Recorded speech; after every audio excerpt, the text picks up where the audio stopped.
सिक्किम है, समझना जरा, हम लोग मेन पॉइंट पे आ गए हैं। ठीक है, अब देखो यहाँ पे सिक्किम है, सिक्किम से एक नदी निकलती है, तीस्ता नदी। ये आपको जो ब्लैक कलर की लाइन दिख रही है ये, ठीक है, ये तीस्ता नदी है। कहाँ से निकल रही है? सिक्किम से। सिक्किम से निकल के पहले कहाँ पे आती है? वेस्ट बंगाल के अंदर आती है। ये वाला पार्ट क्या है? वेस्ट बंगाल है। और वेस्ट बंगाल से निकलने के बाद कहाँ पे आती है भाई? ये बांग्लादेश के अंदर आ जाती है। अब देखो इधर आपको दिख रहा होगा ये गंगा रिवर है। ये क्या है? गंगा रिवर है। गंगा रिवर है, ये गंगा रिवर जैसे यहाँ पे आई भाई वेस्ट बंगाल से होकर गुजरी, और वेस्ट बंगाल से गुजरते हुए कहाँ पे जाएगी? ये बांग्लादेश के अंदर।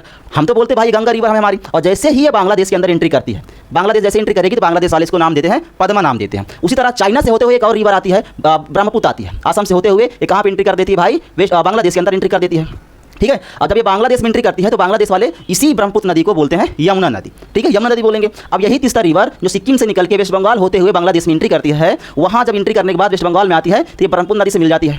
ठीक है, तीस्ता और ये ब्रह्मपुत्र से मिल जाती है, मतलब ये जो यमुना नदी है मिल जाती है। और ये मिलने के बाद क्या करती है भाई? ये तीनों नदियाँ मिलने के बाद एक ऐसा पॉइंट आता है जहाँ पे आपस में मिल जाती हैं। मिलने के बाद मेघना जलधारा होते हुए कहाँ पर जाती है? वेस्ट बंगाल में जाके ये गिर जाती है। अब देखो भाई, अब देखो काम क्या है भाई? चाइना को ये बुला रहा है कि आप आ जाओ, हम एक प्रोजेक्ट बनाते हैं। कहाँ पे? ये जो तीस्ता रिवर है इस पे, है ना। अब वो प्रोजेक्ट क्या है? वो प्रोजेक्ट ये है कि भाई यहाँ पे क्या करेगा चाइना? एक डैम डेवलप करेगा, एक डैम बना देगा। अब अगर यहाँ पे डैम बना दिया और यहीं पास में हमारा क्या है? सिलीगुड़ी कॉरिडोर है, चिकन नेक है, और अगर यहीं पे अगर आके चाइना यहाँ पे आके बस गया तो उससे क्या होगा? भारत को खतरा है।